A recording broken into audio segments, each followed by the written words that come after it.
In today's episode, we will be looking at the LEGO City Kit 60283, the City Camper Van. We'll go through the building of the diorama as well as the kit speed build. I had some great learnings on this model while sticking to a budget, so let me show you how I did it.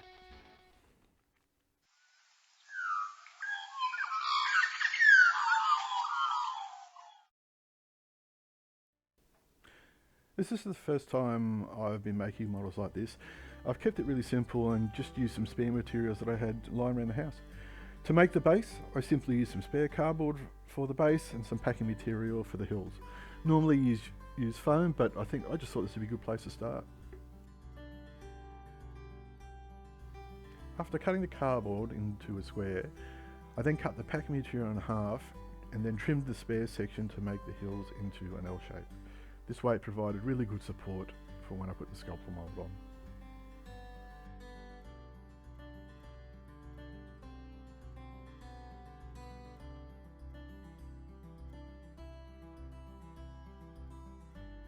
Once the packing material was cut, I then used a pen to mark where the pieces would go so that I could make sure I put the glue where it needed to be. I did this by using a spare piece of cardboard to help make sure the glue was spread out evenly.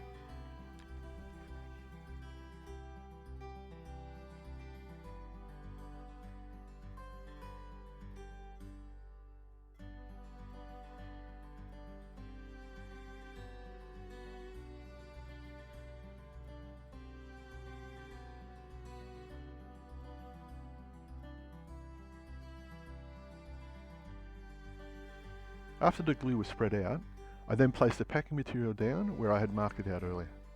I then weighed it down to make sure I was getting a good connection between the two.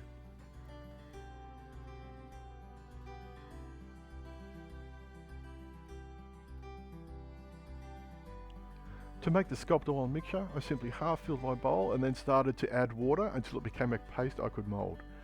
You don't want it to be too wet, otherwise it will take too long to dry, which is what happened to me.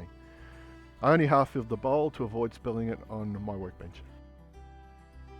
I ordered my sculptor mould from Officeworks online here in Australia. After mixing it, I then started to apply it to the model. It is easy to move around and I was happy with the way it stuck to the steep sides of the hills, even though the mixture was very wet. The extra water did not affect how easy it was to use, just showing how good sculptor mould is. You can see how I used the sculptor mould to make the pond. I left the pond edges rough to simulate rocks on purpose. As the sculptor mold dried, I was able to use my fingers just to smooth out the areas that I wanted them to be smooth. With the sculptor mold now dry, I was ready to start painting the rocks. To do this, I mixed grey acrylic paint with white acrylic paint, mixing them together until I was happy with the colour, and I did this a few times to give me different shades of grey. The purpose of the first layer of dark grey is to cover all the areas I wanted as rocks. This is a base coat, so it needs really good coverage.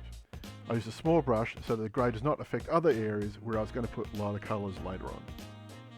I then moved on to the lighter grey colour. This is where I started to add the highlights, and it helps make the rocks look more lifelike. Using a dry stiff brush, I only focused on the edges and purposely missed the flatter areas of the rocks. I then added a black wash, which helps make the shadows for the cracks and the holes really darken up and again really make them look realistic. All I did is keep adding water to black acrylic paint until it was like a dark tea, and then I just carefully added it to the areas that I wanted. I used a paper towel to mop up the extra bits as I only wanted it in certain areas. Lastly, I dry brushed white paint with a stiff brush only on the very edges of the rock to make sure that they stood out.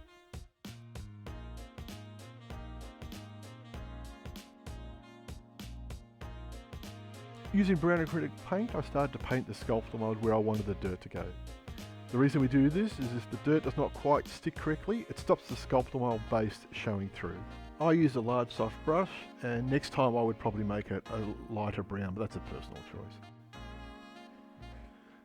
The next step was to paint the pond. Using a mix of colours, I created a dark bluish green.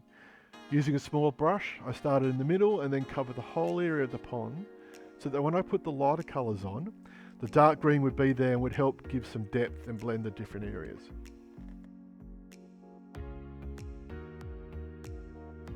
Using the three colours I've shown, I then painted the part of the creek that would normally be shallow or dry. This normally means sandy, shallow creek bed, so painted it a much lighter green. I then used that same green around the edges to give a shallow edge to the pond. Normally I probably would have used the airbrush for this, but since it was a small space, I decided to do it by hand. On this model, I used a mixture of dirt from the yard and beige grout. To make it stick, I used craft glue with a little bit of water added, which helped it spread easier and took a bit longer to dry. This gave me extra time to work with the model. Using a large brush, I spread the glue around the model. Next time I would, though, put some tape on the areas I didn't want the glue to go on as a precaution, but I was able to tidy it up. I then spread the dirt grout mix over the model, ensuring a good coverage. The sides of the hills were a little bit more difficult and would have been better off with some extra glue, but overall it stuck well. After drying, I was able to tip the model and use a brush to remove the excess dirt. In this one, I did not spray any glue over the top of the dirt once I put it down, thinking the glue from the static grass would be enough, but it wasn't. Next time I would put the isopropyl alcohol and the water glue mixture over to make sure it seals. The glue mixture is 1 part glue, 3 parts water, and a drop of dishwashing liquid. Next comes the fun bit that brings a real sense of achievement, and that is adding static grass. Unless you're doing an urban scene, no model should be without it, and even then I try and sneak some greenery in. It's easy with an applicator and a lot cheaper now. For this applicator, hold it no more than 1 to 2 centimeters from the surface and make sure the earth wire is close to the area you want the grass. This helps the static electricity have a stronger effect on the grass and makes it stand straight up. I would assume the more expensive applicators are stronger, and so you could hold it a bit further back. I then started with a mix of 6mm static grasses. Next time, I will add some of the 2mm static grass I used later to help blend along the short grasses. Static grass applicators can be found online for around $30 Australian, and many come with static grass you can use to practice with, which is exactly what I did. To get started, I first spread the craft glue with a little water, like before, over the areas I want the grass to go. Remember to not make perfect straight lines, as grass does not do this naturally. So the grass is not looking exactly the same all over the model. I used the brush to push some of it around so it looks like there was a breeze blowing. It looks more natural that way. You can also see here that I used the grass to highlight the vehicle tracks. Just makes it look really good. Now this is an exciting part. We're going to build the model. The Lego City model I used for this diorama was the City Holiday Camper, Lego City Holiday Camper, which was kit number 60283. It's probably one of the smaller mid-sized kits, but it was fun to build and came with some good features like a side opening and the roof lifting showing a bed for the parents and the bub. As always, a well thought out model that adds a lot to a scenery or layout, and these little kits do that. I mean, it's great to have the train going round, but having buildings, shops, stations, camper vans, it just adds that human element to the areas that you're building. I thought there were some nice touches with this one. Like they've got a little gas stove that looks really cool, a coffee machine in the van, and just the way they had their baby's cot. So just really well thought out, and they really did squeeze some cool features into this kit.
With that built, we can then put the people and the vehicle on the landscape and just make sure we can see where we want the trees and various bits and pieces to go. The trees in the kit are made from using a combination of twigs from outside that have been then led to dry, and then using my $30 airbrush, spray them with gum tooth grey.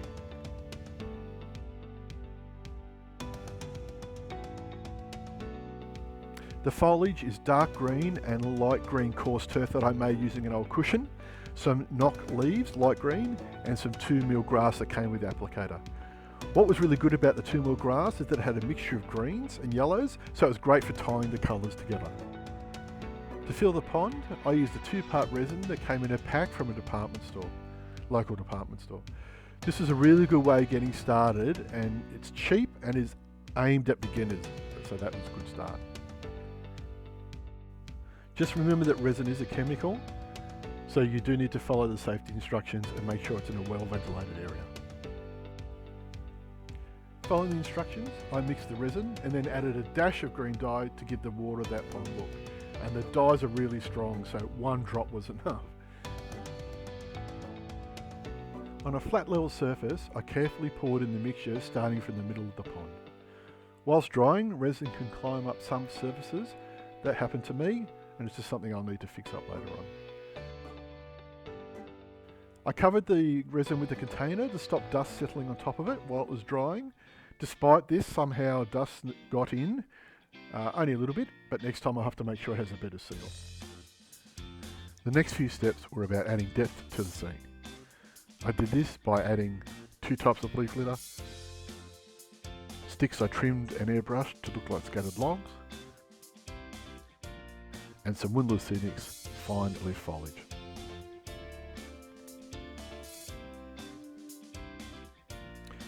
The equipment I used to add the scenery was a precision craft drill with the 2 drill bits that match the trunk of the trees, 2 eyedroppers, one for the glue and one for the isopropyl alcohol, a small brush and a pair of tweezers. I used the brush and the tweezers to gently move and clean the various scenery elements as I was putting them onto the scene. After airbrushing the sticks that I trimmed to a suitable size, I tried the sticks in a few different spots and then finally placed them where I felt they belonged.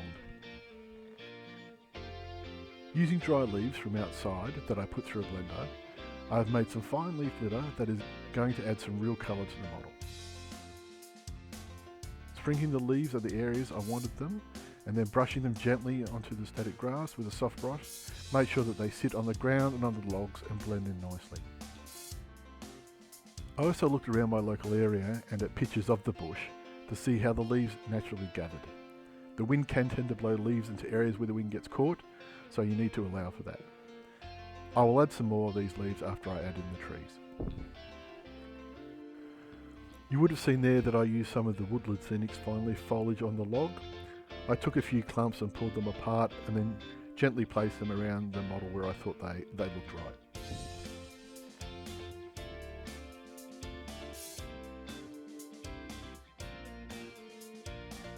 I now needed to secure the sticks, leaf litter and bushes to stop them from moving around. After masking the area I did not want the glue to get on, which was the pond, I sprayed the isopropyl alcohol and glue mixture onto the model. Once done, I removed the tape to make sure the glue did not stick it down to the pond where it would be damaged on removal. Any glue that did get onto the pond I quickly mopped up with a tissue. You can see here where I used the craft glue to just really make sure those logs were secure.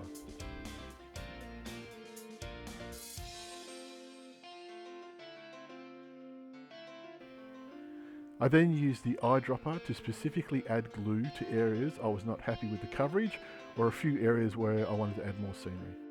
The next fun task was to start adding the trees.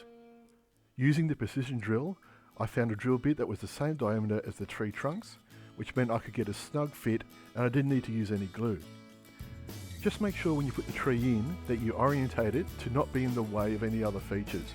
In my case, it kept hitting the camper van, so I had to move around.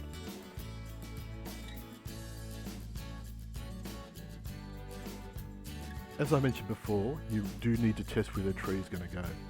Now in this case, I had a very specific orientation because I wanted the branches to be over the people when they're sitting down.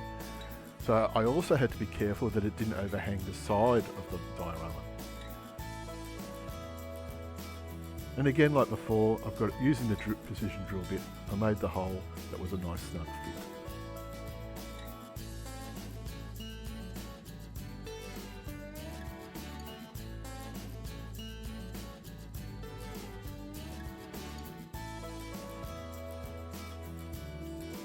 And there you have it, this diorama is done. Using bits and pieces from around the yard, equipment and scenery elements that were cheap and aimed at beginners, plus a few professional modelling elements, I was able to build this diorama. There was a lot of learning, so it took a bit of time, but it was fun. I've learnt a lot, and most importantly, it was nice and relaxing. What is left now is to have some fun. Oh, and clean up.